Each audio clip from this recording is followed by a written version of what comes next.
Baby sitting ya Karine Mokonzi le 4.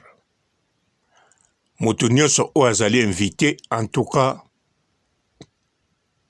félicitations d'abord na ndenge ba invité yo, pe félicitations na ndenge ozwi invitation ya baby sitting ya Karine Mokonzi la baronne.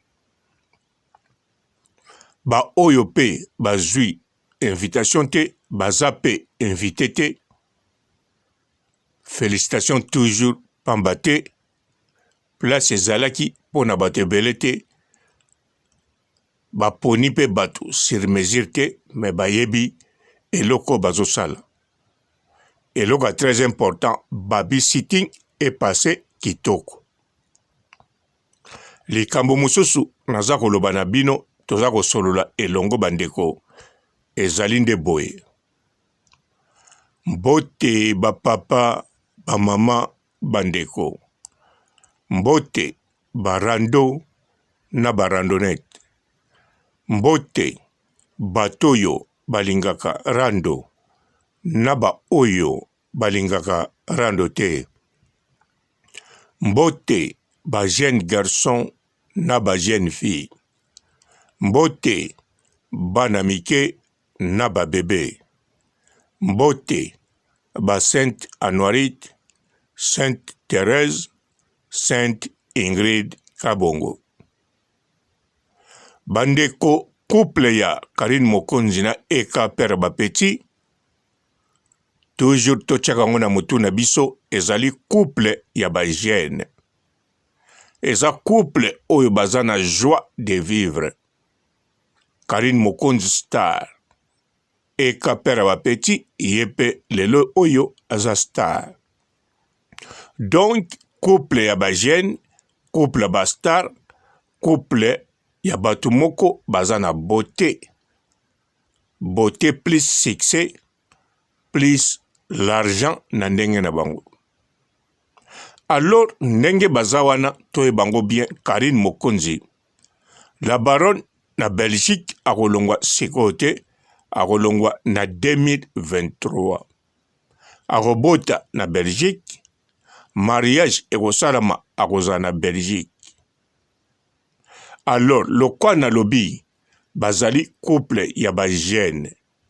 Elingi koloba, bazali batu moko, ata Karine amesana kobima pamba te, kotambula ya trote, Eka oya ye mobali, amesana pe kobima pamba te, kotambula trote, me modèle ya Karine te. Siko tango balingani, ndenge bazawana bakozala couple. Belgique ekozala ya bango, Suisse pe ekozala ya bango. Elingi koloba boy. Eka Père Bapeti tango ayaka, azalaka na la baronne, moko pe atambulaka. Moko pe atambulaka na la baronne. Donc, Eka tango bakobalana, akobanda pe kotambula. Akotambula pe na Belgique ndenge na lobi. Po Belgique na Suisse ekozala mboka na bango. Donc tango baza na Suisse, bakotambula na modèle ya Suisse. Po kune kozala résidence na bango fixe. Bébé Henrietta akozala na poussette ya nouveau modèle. Karine abando tambula na poussette, akotambusa pe mwana. Ndenge ba star nyoso batambusaka bana. Eka Père Bapeti pe akotindika poussette.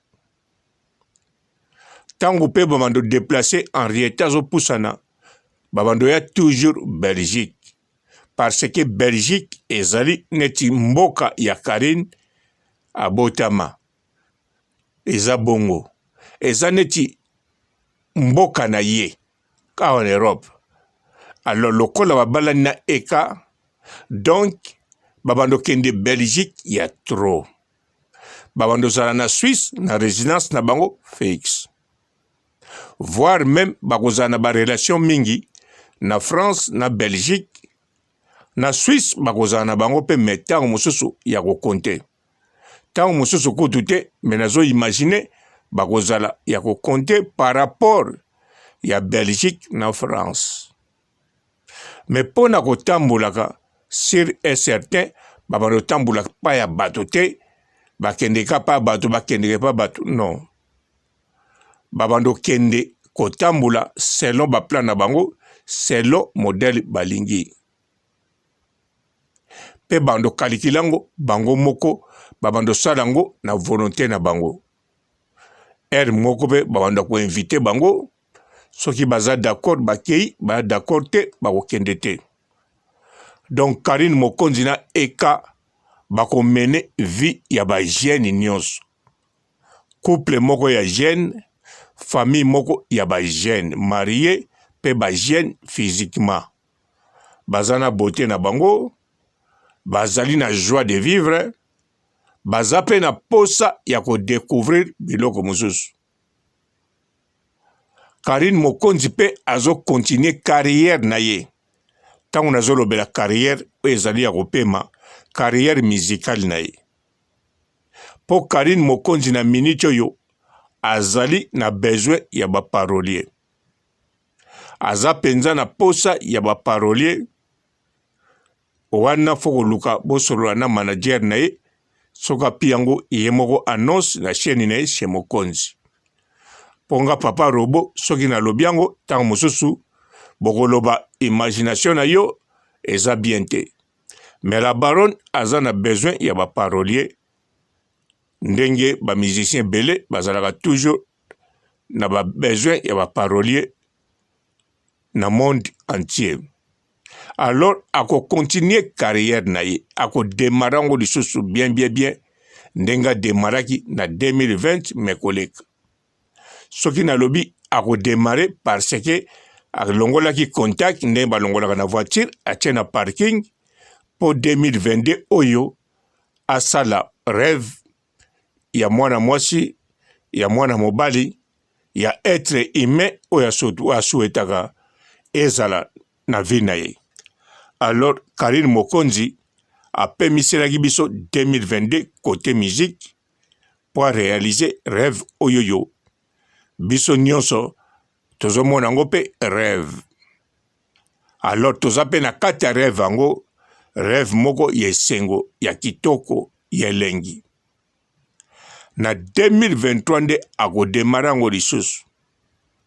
Soki lisusu azwi biloko pa ba parolier na modèle akobeta sikoyo. Akobeta toujours rythme oyo abetaki ekozanga te. Mais azana ba surprise oya kokotsa. Bokoyoka rumba oya ba mama mbili ya belle. Tango Karine Mokonzi akoyemba ngo bokoloba no. Papa Tabula imuta compose yango. Menzoka ezaka Karine Mokonzi paroli asaleli yango Eka père ba petit azape na kati pona kobongiselaka ye parti mososo. Ye moko pe ayebi miziki bien, boyebi Karine Mokonzi grandi na tilelo na miziki. Donc miziki ayebi yango bien. Ayebi ba son ya guitare na ba misapi ndenge lelaka. Ayebi ba drummer ndenge ba niataka lokolo na ndenge ba betaka. Azala na la samba pona kotalaka elongi ya wera te, ya héritier te, ya fere gola kaka te, me kotalaka kakol azoniata lokolo ndenge nini ezobeta ndenge nini. Guitariste asimbe loko nini po abetelaka solo. Ndenge ritmo ezokende boye, son ya accompagnateur eza wapi, ya bassiste eza wapi, ya soliste eza wapi. Donc Karine Mokonzi ayebi miziki kitoko bandeko. Ayebi yango penza bien, très bien même. Yangwana na 2023 Karine Mokonzi carrière musicale na eko démarrer même na ne bandeli to na katikati to na suka mais na 2023 akokotsa contact ako démarrer lisusu. 2023 ngope Karine Mokonzi akozala na Suisse. Akovanda toujours ndenge boyebi ba star bavandaka na campagne. Bisiko zomo na mupepe ya bien na mupanzi na yo ozana ba grand homme. Donc akovanda vraiment na campagne na milie moko ya bien pe na ndako moko ya munene pamba te eka pere bapeti akotika oyo aye ndako bakokoma na ndako ya famille oyo penza ya bien ya calme nakanisa tokozwa ngo na beleli. Donc Karine Mokonzi vi na ye ekozala vraiment stable pamba te Nzambe apambolaki deja po yango pe asengaka oyo nyonso asengaka oyo nyonso kolo apesaka ye asepelaka nango pamba te oyo azwaka vraiment eloko kosala moso ezalaka te kaka toyoka yango pe na internet toyoka yango pe na balive na ye kaka merci asengaka oyo nga naza ko imagine pe po eza nango kaka imagination na kati ya imagination ngo na yebi Karine Mokonzi akosala bongo pamba te ezali balosambo oye asalaka. Alors bandeko la Chine ekozala toujours pe koya toujours munene. Chez Mokonzi lelo tozoloba tokokisa 100,000 abonnés koloba tolobaki 100,000 abonnés koka quelques zozo baretiraki me bamisusu babakisami lisusu. Mais 100,000 abonnés eza problème ite ekokoka nango pe kaka. Ekoka te eza eloko yo na Karine Mokonzi akomitungisa nango te eza nde la Chine nde elingi e avancé chez Mokonzi seti na ye ekende musika. Mais ekokende toujours musika pamba te tango Karine akopesa makambo ya kitoko to kaka na 2022 o tango Karine bébé Henrietta aye ekomata nango pamba te Karine Mokonzi apesaka kaka eloko ya kitoko na chez Mokonzi kaka te apesaka na internet mobimba. Donc tango bato bakokisaka ba 100,000 abonnés ba 200,000 abonnés baza kokumisa bazobeta tolo atotuni bango te atotuni bango bakokosa te bakoloba vérité bakoloba Karine Mokonzi fait partie na succès na biso pe neti Claudine Asuka na Tracy Mbelenga bango bakowanga nango te bien sûr baza na mayele na force ya komema site na bango ndenge bamemaka me bayebi Karine Mokonzi atia parti ya munene à part bango moko. Donc Nelengia Congo, Tracy Mbelenga, Claudine Asuka, batia parti bango moko ya munene, mutu mususu alandi ezali Karine Mokonzi la baronne, atia parti ya munene, simanango ndenge bauta pa Grace Mbisi pe atia me ya muke. Alors ba site o tomona ke belé ata tolobi te ata bakowangana bakondima te lokola Tracy ndimaka me moko akokondima neti mwana semi Ken Piana akokondima na ye bien sûr baluka akokondima o nde toyebi akondima te Mike Lokamba mais problème ezate andima te nous on s'en fout pamba te ye o nyonso Karine Mokonzi ebotsaka ika mandefu pe kolise suki eza mabete mandefu eza na mode suki peza na mode akangaka balox mais loko estali libala tozela tomona Mike Lokamba na mwasi na ndako ya famille na mwana wana tozela na biso kutu te tozela nde na Congo babando sala ba avion ba train ba métro basali na maboko bamonte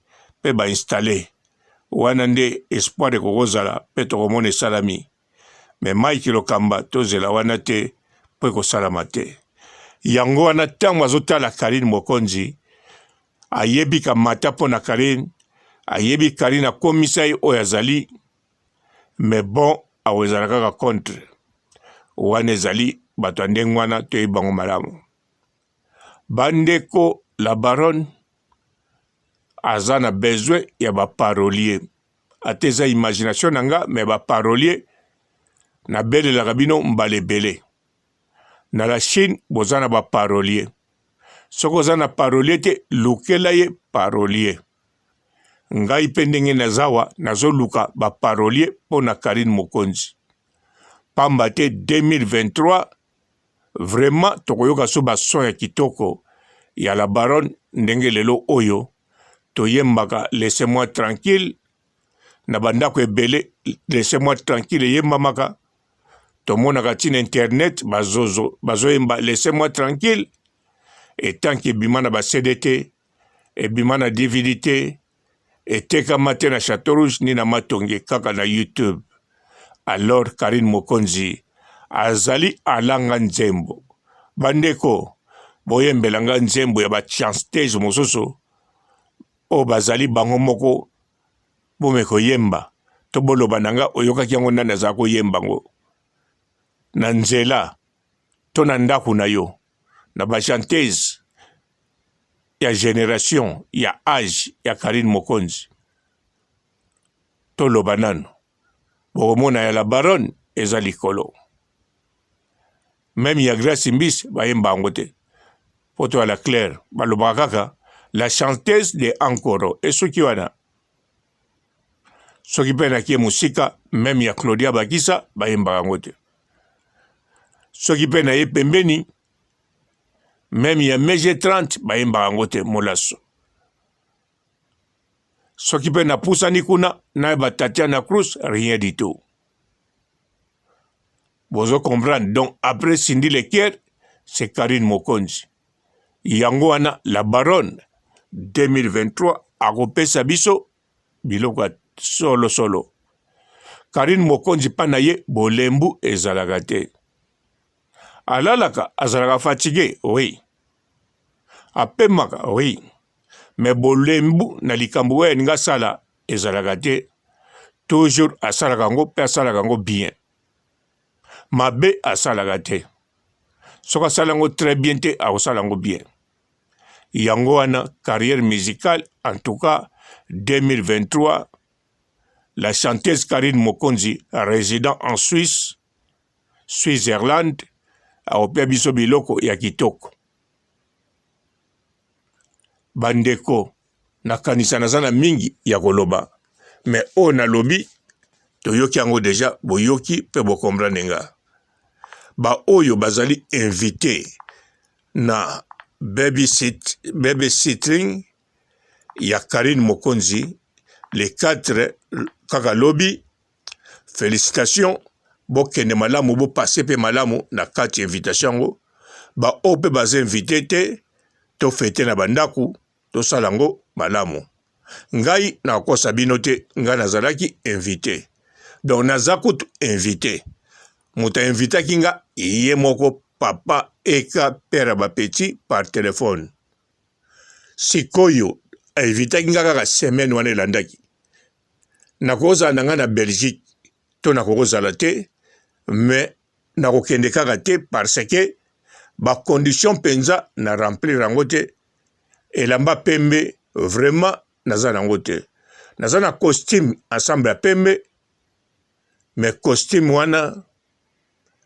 nazoyeba te soki ezali kote nini soki eza wapi donc biloko mosusu ezomanke nga même ate ezalaki complet nakokisa biloko tu donc lokola nakomona la baronne na bama Jackie bama Nicole bato ebele oyo ya internet pe ya monde boye donc masole kozala trop tokolinga tokutana toyebana alors vraiment ekokende mwa penza bien te pona ngai yango na lobi te ata naza na Belgique mais nakozala kaka te mais de toutes les façons nasepelaki nayoka papa eka a invité nga alobi na ngai yango soki pe invité nga te nalingi kaka nasepela pamba te bazwaka biso toujours na considération tozali na monde mokonzi pe tozali ensemble tango 40 personnes baza kuna na babysitting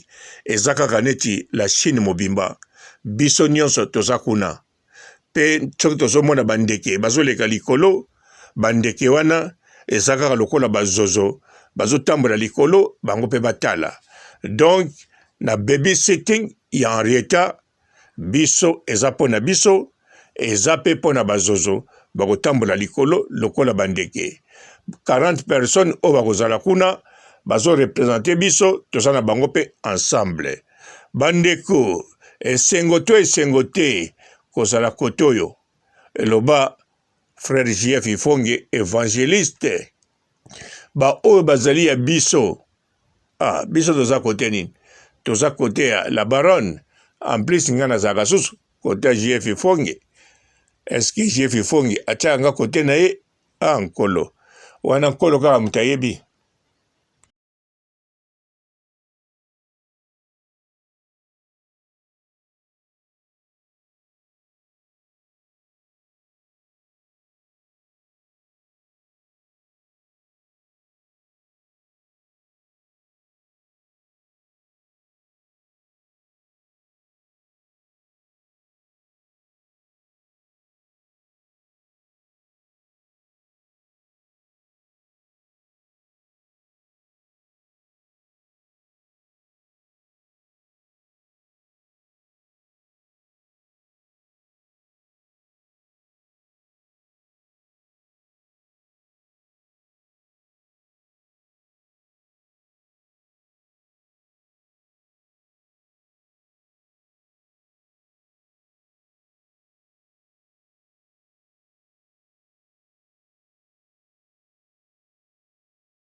Bonjour fidèles internautes de www.elengiakomba TV.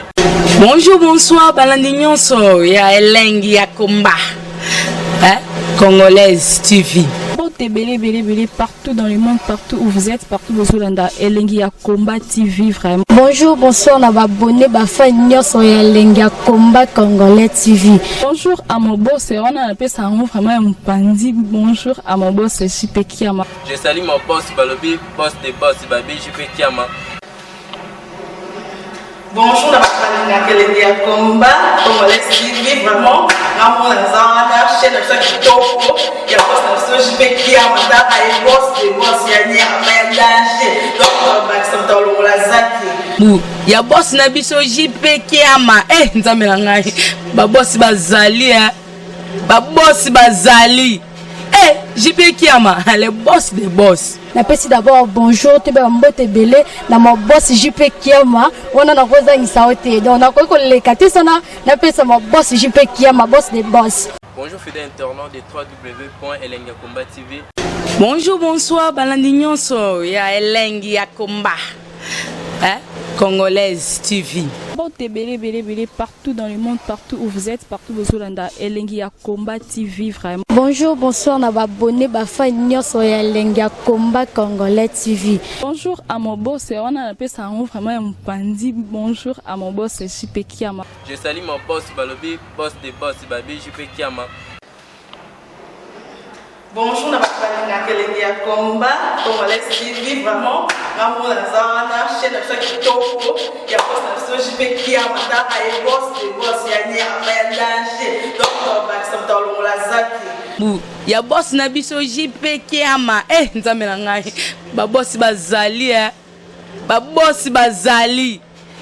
JP Kiama, le boss des boss. Napesi d'abord bonjour, tu peux mbote belé na mon boss JP Kiama, on a na rosa insaote. Donc na ko le katisana, napesi mon boss JP Kiama, boss des boss. Belé, partout dans le monde, partout où vous êtes, partout où vous êtes, Elengi ya Combat TV, vraiment. Bonjour, bonsoir, on a abonné, fan sur Elengi ya Combat Congolais TV. Bonjour à mon boss, on a appelé ça vraiment un pandi. Bonjour à mon boss, JP Kiama. Je salue mon boss Balobi, boss des boss Babi, JP Kiama. Bonjour, la Elengi ya Combat Congolais TV, vraiment. Ramon Lazana, chaîne de ça qui topo, il y a boss de JP Kiama, et boss des boss, il y a ni à danger. Donc, Maxime Talon Lazaki. Il y a boss Nabiso JP Kiama. Nzambe na ngai. Ba boss bazali ba boss bazali. JP Kiama, le boss des boss. Napesi d'abord bonjour, tu peux mbote belé na mon boss JP Kiama, on a na rosa insaote. Donc na ko le katisana, napesi mon boss JP Kiama, boss des boss.